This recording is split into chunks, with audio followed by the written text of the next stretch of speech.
빛이요 나의 빛이요 여호와는 나의 구원이시니 내가 누구를 두려워하리요 여호와는 생명의 피난처시니 주의 인자가 생명보다 나음으로 내 입술이 여호와를 찬양하리 내 평생에 주를 찬양하며 주의 이름으로 내 손 들리라. 저녁에는 우리 주님이 십자가에 매달려 죽으시는 과정 속에 딱 7번 말씀을 하셨어요. 그리고 운명하셨거든요. 십자가에서 달리신 그 6시간 정도, 그 시간에 주님이 하신 말씀이라면 허튼 말은 안 하셨을 겁니다. 주님이 마지막 인생을 마무리하시면서 꼭 남기고 싶은 말, 주님이 꼭 하셔야 할 말, 이런 말을 십자가 위에 그 피 흘리시면서 우리에게 하셨을 거예요. 그래서 십자가 위에서 남기신 7마디 이 말을 가상칠언이다 이렇게 말하고 있습니다. 우리 성도들이 진짜 하나님께서 우리에게 주신 구원의 은혜를 입고 하나님이 나의 아버지요 주님이 나의 구원자라면 우리 주님께서 죽으시는 그 과정 속에 남기신 그 말은 꼭 기억해야 할 겁니다. 우리 사랑하는 부모님이 세상을 떠나면서 부모들에게 꼭 지키라고 남긴 말이 있다면 평생 잊어야 돼요. 그 말 기억하고 살아야 돼요. 그렇죠. 자녀라면 부모님이 돌아가시면서 남긴 말, 그 말 꼭 기억해야 하는 게 자녀의 도리죠. 그럼 성도라면 주님이 십자가에 죽으시면서 남기신 말 기억해야 할까요? 모르고 살아야 할까요? 기억해야 하겠죠. 이 고난주간이 아니면 또 이런 말씀을 나누기가 쉽지 않아요.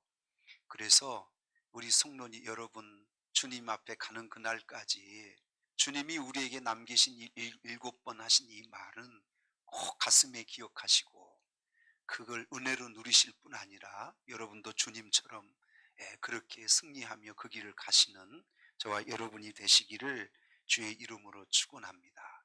자, 그러면 첫 번째부터 7번째까지 시간이 될지는 모르겠습니다만 제가 7가지를 같이 여러분과 나눠보기로 하겠습니다. 먼저 우리 본문 34절을 같이 한번 읽겠습니다. 34절 첫 번째 하신 말씀이세요. 자, 읽어보실까요? 시작. 이에 예수께서 이르시되 아버지 저들을 사하여 주옵소서 자기들이 하는 것을 알지 못함이니이더라 하시더라. 여기까지 십자가에 피 흘려 매달리시면서 첫 번째 하셨던 말씀, 오늘 기록한 저 말씀입니다. 아버지 저들을 사하여 주옵소서 자기들이 하는 것을 알지 못하나이다 이렇게 말했죠. 자, 주님께서 저 말씀을 십자가 위에서 남기신 뜻이 뭘까? 여러분 우린 다 알죠. 우리 주님은 이 땅에 오시기 전에 어떻게 살고 어떻게 죽을 것이 예언돼 있었어요. 다 아시죠? 우리 주님은 태어나시기도 전에 어디서 태어날 것도 예언이 돼 있고 어떻게 죽을 것도 예언이 돼 있어요. 이해되시죠? 우리 주님은 이 땅에 오신 목적이 뭐예요? 살려고 왔어요? 죽으려고 왔어요? 우리는 알죠? 그럼 왜 죽냐 이 말이죠. 우리 주님이 이 땅에 오셔서 우리는 다 살려고 사는데 주님은 이 땅에 오신 목적이 죽으려고 오신 겁니다. 그러면 우리 주님의 죽으심이 도대체 어떤 죽음이냐, 왜 죽으셨나, 이걸 우리가 알아야 되지 않겠습니까? 우리 주님이 왜 십자가에 죽었어요?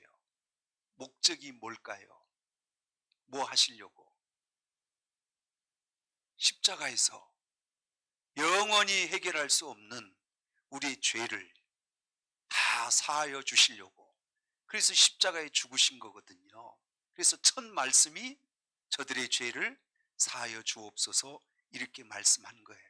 사도행전에 보면 스데반이 돌에 맞아 피 흘리면서 죽으면서, 여러분 돌로 스데반을 때려서 죽게 하는 그 군중들이 스데반의 입장에서 보면 얼마나 치가 떨리게 밉고 저주스러운 사람이겠습니까?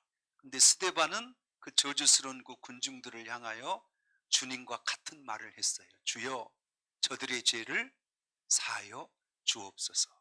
여러분 같으면 나를 위해서 막 돌을 던져 아무 까닭 없이 나를 죽이려고 하는 원수들이 앞에 있다면 그들이 분명히 죄를 짓고 있는 거잖아요.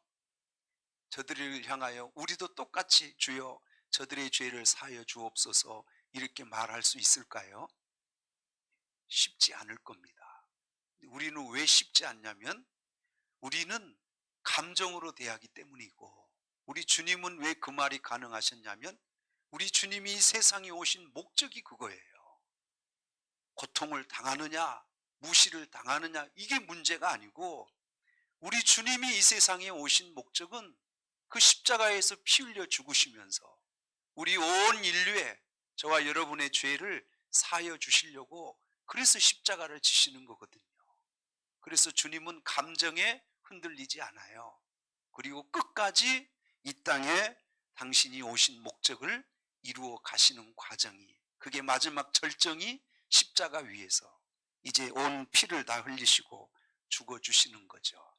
자, 이 말씀은 우리 주님이 우리의 죄를 위해서 오셔서 죽으시는 의미도 있지만 우리에게도 남기신 말이 있어요. 여러분, 예수 믿으면 세상 사람이 도무지 하기 힘든 걸 할 수 있어야 돼요. 그게 뭘까요? 용서입니다. 예수 믿는 사람이 용서를 더 잘해요? 세상 사람이 술 한잔 먹으면 용서 더 잘해요? 꽁 하고 이렇게 있을 때 세상 사람이 잘 풀어요? 예수 믿는 사람이 잘 풀어요? 말씀도 안 하시고. 부부싸움 하시면 누가 먼저 풀어요? 부부싸움 하면 며칠쯤 가시나요? 어떤 분은 보니까 꽤 길게 가시는 분도 있더라고요. 근데 성도 여러분, 우리가 주님께서 하신 저 말씀을 우리에게 주신 말씀이라고 받는다면 도무지 용서가 안 되고 원수처럼 여겨지는 사람이 우리 앞에 있을지라도 주님같이 하셔야 됩니다. 주여, 내 남편의 죄를, 내 아내의 죄를, 나를 미워하는 저 원수의 죄를 사하여 주옵소서. 그리고 용서할 줄 알고 그들을 위해 기도해 줄 줄 아는 그런 모습이 우리의 모습이 되어야 할 줄 믿습니다. 우리 주님은 그렇게 하셨고요, 우리에게도 그걸 요구하고 계시는 거죠. 이해되셨죠? 네, 빨리 가볼게요. 두 번째는 우리 43절 우리 읽어보겠습니다. 43절. 자, 우리 낮 시간에 같이 나눴던 말씀인데 한번 읽어보시죠. 시작. 예수께서 이르시되 내가 진실로 내게 이르노니 오늘 내가 나와 함께 어디 있으리라? 낙원에 있으리라. 저게 두 번째 하신 말씀이에요. 여러분, 제가 오늘 낮 시간에 우리 같이 나누었기 때문에 첫 번째 말했던 행악자는 천국 못 갔어요. 구원 못 받았습니다. 저 누구에게 하신 말씀이 두 번째 말했던 행악자, 그에게 우리 주님이 오늘 내가 나와 함께 낙원에 있으리라 이렇게 말씀하셨어요. 낮 시간에도 나누었지만 저 두 번째 말을 했던 행악자는 평생 뭘 하고 살았던 사람이에요. 네? 죄만 짓고 살았던 사람. 어떤 분이 거지예요. 거지의 특징이 뭐냐면 안 씻어. 옷은 갈아입을까 안 갈아입을까. 그래서 어떤 거지가 얼마나 처지가 어려운지 옷을 10년을 입었어요. 여기는 놀래지도 않죠. 1년만 옷 안 갈아입고 1년만 입으면 어떻게 되나요? 뭐처럼. 근데 10년을 입었어요. 얼마나 더럽고 여기 막 쪄들고 옷 색깔도 다 퇴색되고 그렇겠죠. 그래서 이 거지가 10년 만에 상황이 돼서 옷을 빨았습니다. 옷을 빨았어요. 물어볼까요? 그 옷 다시 입을까요? 안 입을까요? 모르겠어요. 10년 만에 옷을 빨았다니까요. 그 옷을 다시 입을까요? 안 입을까요? 어떻게 됐을까요? 빨았더니 입을만 할까요? 자, 제가 왜 이 말씀을 드리냐면 10년 동안 더럽게 산 거지 그 옷이 얼마나 더럽겠어요. 그래서 10년 더러워진 그 옷을 빨아본들 입을만 하겠어요? 못 입겠어요? 자, 그럼 물어볼게요. 우리는 죄 몇 년 동안 짓고 살아요? 네? 평생 옷 안 빨아 입듯 죄 짓고 산다면, 그리고 평생 살다가 죄 한 번 씻으려고 우리 옷을 벗어 빤다면 우리 그 옷 입을 수 있어 없어요? 우리는 누굴 탓하고 욕할 수가 없어요. 우리 다 똑같은 더러운 모습이에요. 자, 물어볼게요. 이 평생 죄 마지막에 회개하고 우리 주님 영접하여 낙원에 갔던 이 행악자, 우리 이 사람을 정죄할 수 있어요 없어요? 못됐다, 평생 강도짓 하다가 그 5분 우리 주님 은혜 행운의 구원을 받은, 야, 저 사람 진짜 강도인데 저렇게 구원 받아도 되나, 우리 그 사람 이렇게 손가락질 정죄할 수 있어요 없어요? 우리는 어쩌면 안 들켜서 그렇지 우리는 더 할 수 있습니다. 기억하셔야 돼요. 오늘 내가 나와 함께 낙원에 있으리라, 이 말은 이 강도에게만 주어진 얘기가 아니라 그 강도나 우리나 영적으로 보면 크게 다를 바 없는데, 우리 주님이 십자가 지신 이유가 뭐예요? 그런 흉악한 빨아도 입을 수 없는 죄를 안고 사는 우리에게 저 낙원을 주시려고 우리 주님이 뭐 하신 거예요? 십자가에 죽으신 거거든요. 그래서 우리가 어디를 가게 되는 거예요? 천국에 가게 되는 거죠. 저 말씀 하셔야 될 말씀입니다. 이해되시죠? 오늘 우리에게도 이렇게 말하고 계신, 우리에게 부탁하신 말씀이기도 하세요. 우리 주변에는 아직도, 우리는 그래도 10년 동안 더러운 옷을 입고 그래도 나중에 깨닫고 빨기라도 하잖아요. 근데 아직도 못 빨고 있는 사람이 있죠. 그걸 몰라. 어디서 빠는지를 몰라요. 세탁을 어디서 하는지를 몰라. 그렇게 살아가는 사람이 있다면 누가 가르쳐서 그들 이제라도 늦지 않았으니 당신의 죄를 세탁하시오, 이걸 누가 가르쳐 줘야 될까요? 그게 우리가 할 일입니다. 그게 쉽게 얘기하면 전도예요. 도무지 몰라. 이 행악자는 마지막 십자가에 죽어 사형당하면서 그 순간 깨달은 거거든요. 철이 안 들어요. 못 깨달아요. 그래서 전도의 미련한 방법으로 하나님은 영혼을 구원하시기로 원하셨답니다. 그러니까 전도는 세상 사람이 볼 때 저렇게 미련하게 무슨 전도를 하나 우리를 무시할지 모르지만, 하나님 입장에서 보면 이 방법 외에는 복음을 전할 다른 길이 없는 거예요. 우리에게는 능력이라는 거죠. 우리에게 이 말씀은 가서 아직도 죄만 짓고 낙원을 모르는, 천국을 모르는 그들에게 이 복음을 전해서 저들도 낙원에 갈 수 있도록 우리에게 그 일을 맡기셨다는 거예요. 그걸 우리에게 주신 사명이에요. 이해되시죠? 그래서 오늘 내가 나와 함께 낙원에 있으리라, 저 말씀을 하신 거예요. 여기까지 이해되시면 아멘. 자, 세 번째는 우리 성경 본문 띄워볼게요. 요한복음 19장 26, 27절을 읽겠습니다. 세 번째 하신 말씀입니다. 읽어보실까요? 시작. 예수께서 자기의 어머니와 사랑하시는 제자가 곁에 섰는 것을 보시고 자기 어머니에게 말씀하시되 여자여 보소서 아들이니이다 하시고, 저 말씀 우리 읽어는 보셨죠? 어머니가 십자가 앞에 있어요. 아들이 죽으니까 어머니가 그 앞에 십자가 밑에 아들의 죽음을 바라보고 있는 거예요. 그 어머니 마음이 어떻겠어요? 천갈래 만갈래 찢어지겠죠. 아들이 죽어가고 있는데 어머니가 앞에서 눈물을 쏟고 보고 있는데, 울고 있는 어머니를 십자가 위에서 보고 계신 예수님이 저렇게 말씀하셨어요. 어머니 이렇게 안 부르고 뭐라고 불러요? 여자여 보소서. 조금 이렇게 예의가 없어 보이잖아요.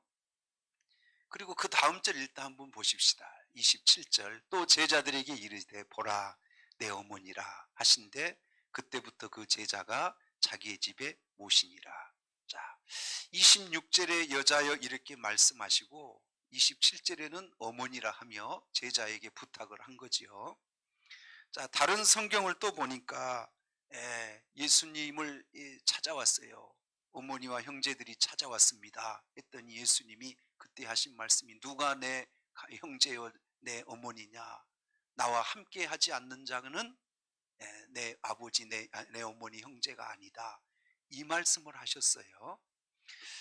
저는 예수를 믿으면서 우리 성도들에게 하나님이 주신 축복 중에 하나가 우리 육신의 가정이 따로 있긴 합니다.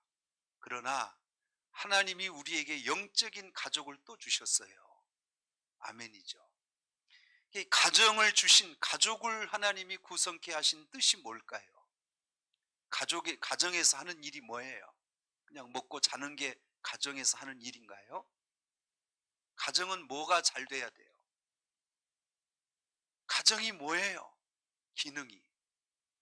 가정은 뭐 하는 거예요? 예? 위로하는 거. 세상에서 어디서 쉬어야 제일 잘 쉴 수 있어요? 남의 집에서 자봤어요? 불편합니다. 근데 내 집에서 자면요? 편해요. 그죠? 여러분, 하나님께서 우리에게 가정이라고 하는 건 우리가 쉴 곳을 주시고, 상처받으면 어디서 제일 치료가 잘 될까요? 가정에서 치료가 다 돼요. 지치고 힘들면 어디서 쉬고, 괴롭고 힘들고 상처받고 그러면 어디서 치료가 되고, 힘든 세상 살아가며 여러분 이렇게 위로하고 치료하고 쉴 수 있는 이 가정이 없다면 아마 이 세상에 가장 불쌍한 사람일 겁니다. 이해되시죠? 요즘 이 젊은이들 왜 결혼 안 할라 하나 몰라. 몰라도 많이 모르는 것 같아. 결혼하면 뭐 구속받고 아이 낳고 기르는 게 힘든다, 이것만 생각하지 가정이 우리에게 주는 행복은 모르나 봐. 맞아요, 틀려요? 아이 낳으면 힘든 건 맞죠? 그러나 아이 없으면 그 아이가 주는 기쁨을 알아요, 몰라요? 어떻게 대답을 안 해요? 손주가 있으면 귀찮아요, 안 귀찮아요? 네? 이루 말할 수 없이 귀찮죠. 그러나 손주 있어야 돼, 없어야 돼? 있어야 돼요. 손주가 주는 행복과 기쁨이 얼마나 큰데 귀찮은 것 이상이죠. 맞아요, 틀려요? 그럼 가정을 꾸리고 결혼하는 게 힘든 부분이 분명히 있습니다. 그러나 그보다 더 큰 보상과 더 큰 기쁨이 있는 거죠. 행복이 있는 거죠. 그럼 여러분 그 고통, 그 어려움, 불편함 감수하고서라도 하나님이 우리에게 가정을 원하시니 결혼해야 하는 거고 자녀를 낳아야 하는 거고, 이해되시죠? 그런데 세상의 가정은 여러분도 살아보시지만 완전해요, 불완전해요? 예수님께서 이렇게 말하는 거예요. 어머니가 내 어머니인 거 알고 형제가 내 형제인 거 아는데 우리 주님이 이 시간에 말씀하신 이 가정은 세상의 가정이 아닌 예수 믿는 우리 영적인 가정을 얘기하는 거예요. 여기도 우리 성도들 계시지만 자식이 멀리 있어. 그리고 우리 성도들이 함께 신앙생활해요. 멀리 있는 자식이 가족 같아요. 매일 예배드리고 함께 전화하고 함께 이렇게 만나고, 우리 교회 성도들이 더 가족 같아요. 멀리 있는 자식이 가족 같아요. 여러분 고통받고 여러분 만약 나중에 육신의 삶을 다 끝내갈 때 마지막까지 여러분을 위해 찬송 불러주고 마지막 임종의 자리를 지키면서 영적으로 기도해 줄 사람이 누굴까요? 그게 우리 가족입니다. 그게 교회라고 하는 가정이에요. 이 교회는 있어도 없어도 되는 게 아닙니다. 여러분에게 하나님이 영적인 가족으로 우리를 묶어주신 거예요. 우리 넘치는 교회는 꼭 뭐 같아요? 가정 같아요. 그죠? 다 알아. 어느 누가 집에 누가 사는지 다 알아. 그리고 누가 어떤 어려움이 있는지 다 알아. 그래서 늘 기도하고 늘 위로하고 그렇게 교제가 가능하고 아프면 뛰어갈 거 아니에요. 그죠? 병원에 입원하면 몰라 할 거예요. 뛰어가서 신방할 거예요. 가족이니까. 그래서 우리 주님이 영적인 가족이 무엇임을 우리에게 십자가에서 보여주신 거예요. 가족이 축복이다. 그것도 영적인 가족이 오늘 우리에게 위로와 치료와 쉼과 행복이다. 이걸 보여주신 말씀입니다. 자, 이해되시면 아멘. 자, 그 다음에 네 번째 말씀 보시겠습니다. 마태복음 27장 46절 한번 띄워주세요. 읽어보시죠. 시작. 제9시쯤에 예수께서 크게 소리질러 이르시되 엘리 엘리 라마 사박다니 하시니 이는 곧 나의 하나님 나의 하나님 어찌하여 나를 버리셨나이까 하는 뜻이라 그랬습니다. 이 네 번째 우리 주님이 십자가에서 하신 말씀이 엘리 엘리 라마 사박다니 이 말을 하셨다는 거예요. 해석이 어떻게 된대요? 나의 하나님이여 나의 하나님이여 어찌하여 나를 버리셨나이까. 자, 예수님께서는 이 독생자인 거 아시죠? 하나님 아버지의 독생자. 여러분이 아버지인데 자식이 십자가에서 죽게 돼 있어요. 그런데 절대 권세를 갖고 있어. 살리기도 하고 죽일 수도 있어. 하나님이 그 권세를 갖고 있어요, 없어요? 근데 자기 아들이 십자가에 죽게 됐어. 살려야 돼, 그대로 놔둬야 돼요. 아니, 여러분 자녀라면요, 여러분 하나밖에 없는 아들이 있는데 여러분이 살릴 수도 있고 죽일 수도 있어요. 근데 죽게 됐어요. 그럼 여러분이 아버지라면 어떻게 하시겠냐고. 살려요? 이 아들이 죽게 되면서 아버지! 아버지 왜 나를 버리시나이까? 아버지 나를 살려줘! 이렇게 외치는데 가만히 있으면 돼, 안 돼요? 근데 우리 주님이 저렇게 외치시는 거예요. 아버지 나를 정녕 버리시나이까? 이 고통을 모르시나이까?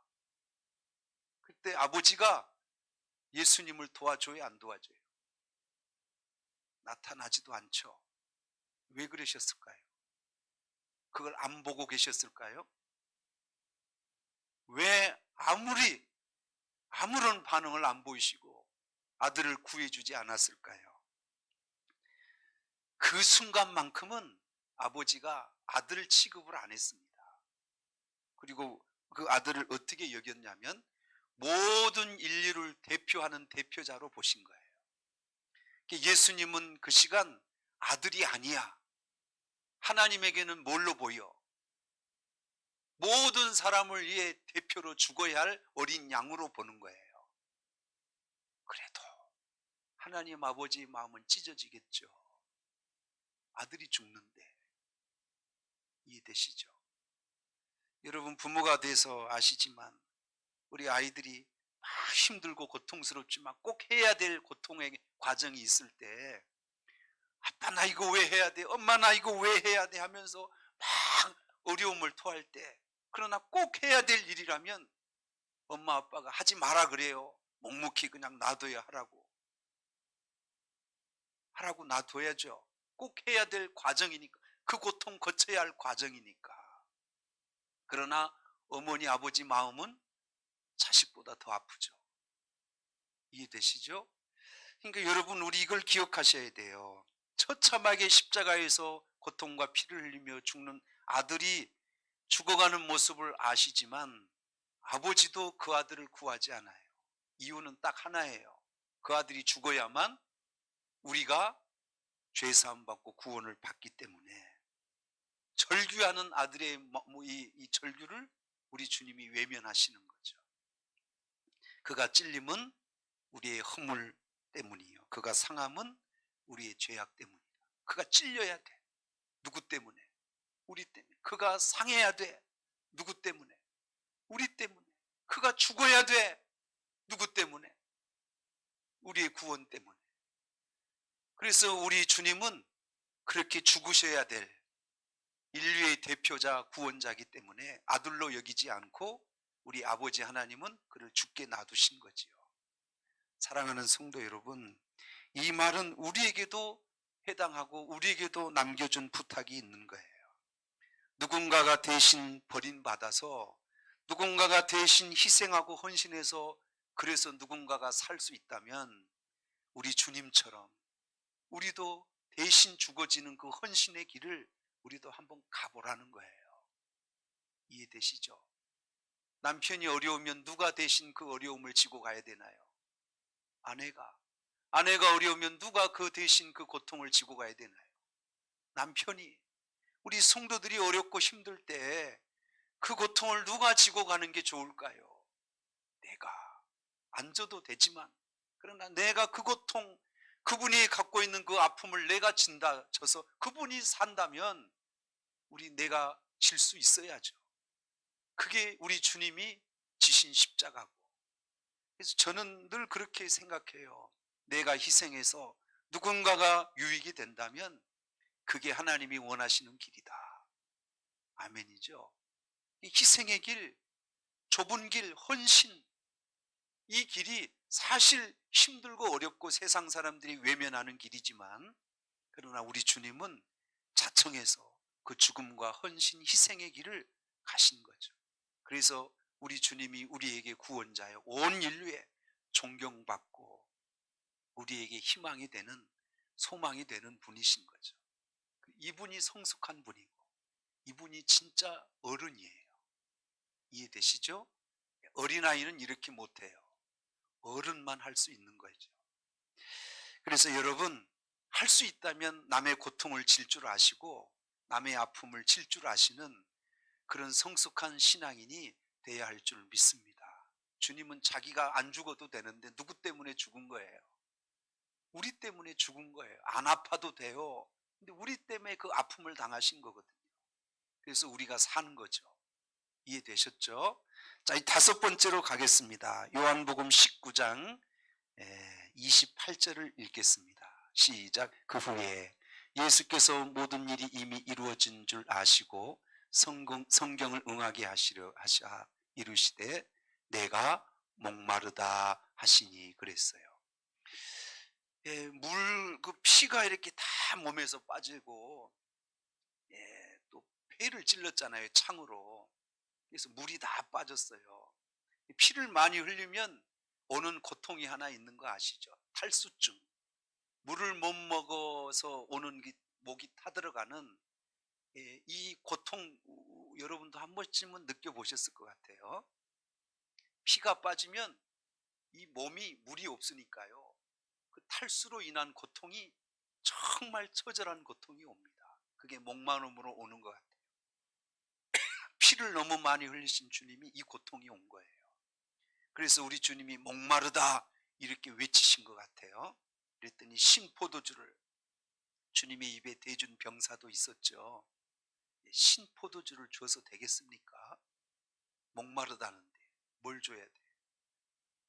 생수를 줘야죠. 하여튼 이 병사들은 그랬습니다. 근데 여기서 왜 목마르다 이 말을 왜 하셨을까? 주님이 그 고통 모르시는 것도 아니고 피 흘리면 그 고통 오는 걸 다 아시는데 굳이 안 하셔도 될 이 목마르다 이 말을 왜 하셨을까? 우리 주님이 우리의 목마름을 아시기 때문입니다. 인생은 살면서 죽을 때까지 목마름 속에 사는 것 같아요. 가장 인간이 겪는 큰 목마름이 뭘까요? 여기서 물이 없어서 목마른 거 아닌 거 아시죠? 가장 많이 겪는 목마름이 물질의 목마름입니다. 돈이 부족해서 오는 목마름. 여기 한번 물어볼게요. 나는 돈이 막 넘쳐나서 돈은 전혀 걱정 안 하고 삽니다 하시는 분 손 들어봐요. 없으시네. 아직도 돈이 목마르시죠? 그러신 것 같아요. 또 지고 가는 목마름이 건강의 목마름입니다. 여러분, 나는 머리에서 발끝까지 한 군데도 안 아파요 한 사람 손 들어봐요. 나는 진짜 머리에서 발끝까지 전혀 아픈 데가 없다 하신 분, 여기 계신 분들 중에 한 분도 없어요? 주여, 우리 김혜성 권사님 어디 안 아픈 데 있으세요? 기운이 없어요? 네. 우리 저기 혜민이가 아주 젊잖아요. 혜민이는 아픈 데 있어요, 없어요? 네? 있어요? 혜민이도 아픈 데가 있대요. 네. 인생을 살다 보니 안 아픈 사람이 있을까요? 없습니다. 늘 그래서 걱정하는 것 중에 많이 하는 걱정이 뭘까요? 건강에 대한 걱정입니다. 지금 건강에도 걱정이 돼. 주변에 아픈 사람이 너무 많으니까. 이해되시죠? 병원 안 가는 게 좋은 것 같아. 가면은 고민이 충만이야. 세상에 아픈 사람이 왜 저렇게 많아? 행복의 목마름이 있어요. 행복하게 살고 싶은데 안 돼, 그게. 그래서 애쓰고 수고하고 막 열심히 사는데 행복이 안 와. 도대체 어떻게 살아야 행복하게 살 수 있나? 이것도 평생의 목마름이에요. 근데 여러분 아세요? 요한복음에 보니까 내가 너희에게 생수의 강을 주리니 내 속에서 생수의 강이 넘쳐나리라. 이 물을, 생수를 먹는 자는 목 마른대요, 안 마른대요? 여러분 이 물을 마셔야 될 것 같아요. 목마르지 않는 생수가 있답니다. 그게 뭘까요? 너희 배에 흐르는 성령을 가리켜 하신 말씀이라 이랬거든요. 여기서 인생의 목마름이 누구를 통해서 해결되냐면 우리 주님이, 그리고 성령이 우리에게 생수를 공급해 주시면 여러분 돈 걱정이 안 됩니다. 건강 염려 안 돼요. 행복은 우리 안에 성령의 희락의 기쁨이, 소망의 즐거움이 저절로 오고 평안이 오고 감사가 막 저절로 되는 거죠. 걱정이 없는 거죠. 그럼 인생에 뭐가 다 해결돼요? 인생 걱정하고 염려하는 목마름이 다 해결되는 거죠. 이해되시죠? 그래서 여러분 이 은혜, 생수 같은 은혜를 꼭 누리셔야 합니다. 그게 아니면 인생의 목마름을 해결할 길이 없어요. 우리 인생의 목마름, 그걸 해결해 주시려고 목마르다 저 말씀을 하셨다는 거예요. 자, 여기까지 이해되신 거고요. 이제 두 개 남았습니다. 여섯 번째 말씀, 요한복음 19장 30절 띄워주세요. 시작. 예수께서 신포도주를 받으신 후에 이르시되 다 이루었다 하시고 머리를 숙이니 영원히 떠나가시니라. 지금 여섯 번째 하신 말씀이에요. 다 이루었다. 자, 뭘 다 이루었다는 걸까요? 이 땅에 오신 목적을 이제 비로소 십자가 거기에서 다 이루었다 이렇게 말씀하신 거죠. 여러분 한번 이 말을 우리는 할 수 있을까 한번 생각해 보세요. 여러분 이제 언젠가 나이가 돼서든 세상을 떠나게 될 때 죽음 앞에서 나 다 이루었다 이렇게 죽을 사람이 있을 것 같아요, 없을 것 같아요? 아쉬운 게 전혀 없어. 후회하는 게 전혀 없어. 다 이루었다 하고 멋지게 갈 사람이 있을까요, 없을까요? 가면서 아이고 내 자식 저거 어떻게 하나, 가면서 아이고 내 아내 두고 내가 어떻게 가나, 다 남겨진 고민이 다 있겠죠. 다 이루고 가나요? 허다하게 남겨놓고 가나요? 다 이루었단 말은 누구나 할 수 있는 말이 아닙니다. 근데 여러분, 그래서 우리 인생의 목적이 중요해요. 왜 내가 사느냐, 그걸 이루었을 때 비로소 주님이 하신 저 말을 할 수 있어요. 왜 왔어요 우리가 세상에? 무엇 때문에 살아요? 모르니까. 인생에 사는 걸 왜 와서 사는지 목적을 모르니까 그냥 세상 사람들처럼 살다가 그냥 부족하고 안타까우면 늘 염려하고 사는 거거든요. 분명히 목적을 이루면 다 이루었다 이렇게 말할 수 있는 거죠. 여기서 다 이루었다는 것은 세상에 있는 육적인 얘기를 하는 게 아니고 우리 주님이 오신 건 영혼 구원, 인류 구원을 위해 오셨잖아요. 그걸 다 이루었다 이렇게 말하시는 거죠. 여러분 믿음으로 사시죠. 그래서 주님 앞에 순종하고 헌신하고 사랑하며 사시죠. 이런 것들 순종, 헌신, 믿음 이렇게 사는 게 내 힘으로 되나요? 안 되나요? 믿음도 내 마음대로 안 되는 거 아시죠? 주님이 은혜가 주실 때 믿음으로 사는 거고, 헌신도 주님이 은혜 주실 때 헌신이 되는 거고, 순종도 누구에게나 좀 하세요 그러면 순종할 수 있나요? 안 돼요. 은혜 받아야 돼요. 이해되시죠? 그러니까 우리가 하나님 앞에 행하는 순종, 헌신, 희생, 믿음, 사랑 이 모든 게 다 내 힘으로 돼? 안 돼? 안 돼요. 그럼 누구의 힘으로 돼? 하나님이 주신 힘으로 되는 거예요. 우리가 이 땅에 후회 없이 다 이루었다 이 말을 하고 죽으려면 누구의 은혜를 받아야 돼? 하나님의 은혜를 받아야 되는 거예요. 그래야 우리에게 주신 사명, 목적을 다 이룰 수 있는 거죠. 아멘이죠? 자, 시간이 다 돼서 조금 빨리 넘어가겠습니다. 마지막 누가복음 23장 46절 우리 같이 한번 읽겠습니다. 자, 읽어보시죠. 시작. 예수께서 큰 소리로 불러 이르시되 아버지 내 영혼을 아버지 손에 부탁하나이다 하고 이 말씀을 하신 후 뭐 했어요? 숨지시니라. 마지막 하신 말씀이죠. 뭐라고 하신 건가요? 내 영혼을 아버지 손에 부탁하나이다. 하늘 가는 밝은 길이 내 앞에 있으니 슬픈 뭐죠 가사가? 슬픈 일을 많이 보고 늘 고생하여도 자 여러분 보십시다. 손양은 목사님이 돌아가실 때 이 찬송을 했어요. 그리고 마지막 무슨 말인 아버지여 내 영혼을 부탁합니다 하고 죽었어요. 주기철 목사님이 돌아가실 때 이 찬송했어요.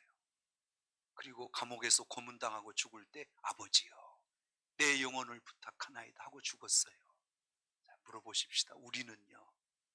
우리는 세상을 다 마치고 갈 때에 우리는 우리 영혼을 누구에게 부탁해야 되나요? 내 아버지께 부탁해. 아버지 나 열심히 산 것 같은데 믿음 생활 하려고 애쓰고 산 것 같은데 부족한 게 많지만 그러나 아버지 이제 나 갑니다. 내 영혼을 아버지 손에 부탁합니다. 아버지 내 영혼을 받아 주옵소서 하고 가야죠. 우리 주님도 그렇게 아버지에게 부탁하신 것처럼 손영은 목사님, 주기철 목사님이 그렇게 부탁하고 가신 것처럼 오늘 여기 계신 저와 여러분도 주님 앞에 마지막 세상을 떠나실 때 우리가 꼭 붙들고 해야 할 말 아버지 내 영혼을 부탁하나이다 이 말 하시고 찬송하고 가셔야죠. 그게 마지막 우리가 이 땅에서 해야 할 승리의 모습입니다. 우리도 그 말 하실 겁니다. 우리 주님이 그걸 다 이루어 놓으신 거예요. 너희들도 아버지가 너희 영혼을 다 인도하실 것이다. 이게 이제 우리 인생의 마무리입니다. 십자가에서 마무리가 저 말씀이셨습니다. 자, 정리해 볼게요. 사랑하는 성도 여러분, 부모가 돌아가시면서 남긴 유언 같은 말, 자식이라면 평생 기억하고 지켜야 하듯 우리 주님이 유언처럼 십자가에 죽으시면서 남기신 저 일곱 마디 하신 말씀, 성도라면 끝까지 기억하고 지키고 살아야 할 것입니다. 꼭 기억하시고 마음에 새기십시오. 그리고 하나님 앞에 우리가 마지막까지 승리하고 영원히 주님 앞에 안기는 그런 은혜와 복을 우리 모든 성도들 다 누리시기를 주의 이름으로 축원합니다. 말씀 참아 주셔야 합니다. 참으세요. 또한 범사에 힘들더라도 믿으십시오. 범사에 지금은 어려워도 하나님이 우리에게 좋은 날을 주실 것입니다. 범사에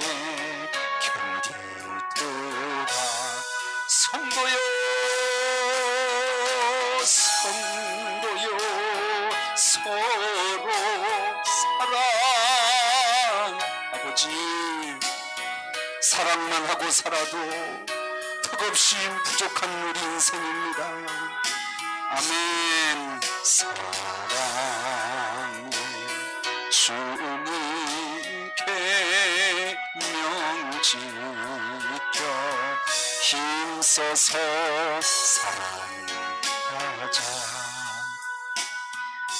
피 흘리시며 모진 고통을 다 당하시며 멸시를 당하시며 마지막 죽는 십자가 위에서 꼭 우리에게 남기고 싶은 7마디의 말씀을 남기셨습니다. 이 말씀을 기억하며 평생의 주님처럼 승리요 영원의 구원이요 영광의 이 길을 저희도 가게 하옵소서. 우리 다 같이 힘차게 주님 한번 외치고 기도하겠습니다. 주여